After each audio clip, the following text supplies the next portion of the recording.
Hmm?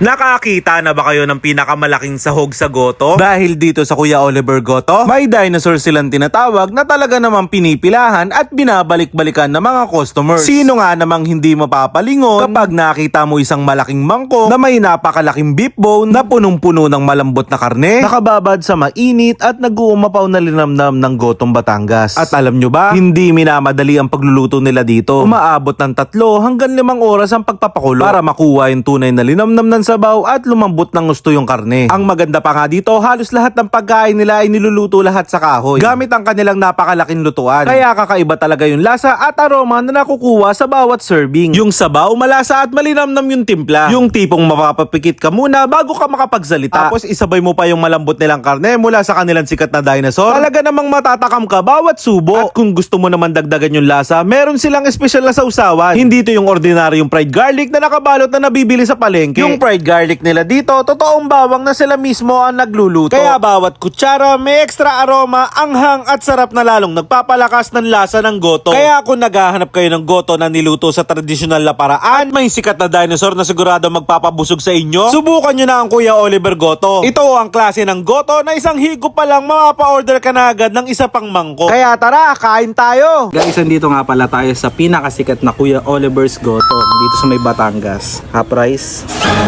Joke! Nagre-react ka agad eh.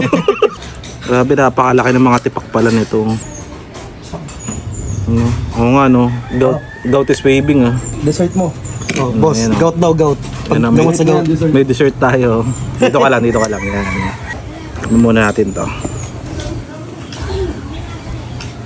Sabaw. Uy, malasa.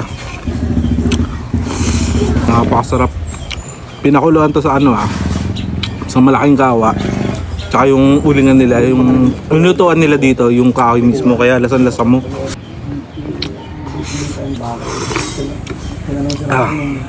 Bibitin ako sa sabaw Only sabaw nga pala dito.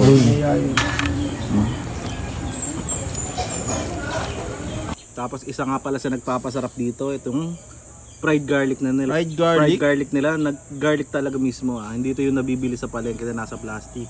Dito niluto to. Tapos templado na rin pala to, may mga sili na.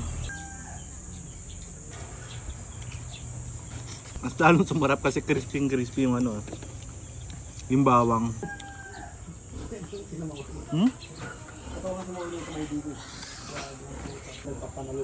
Yung atay Ano sabaw? Naglilimlim.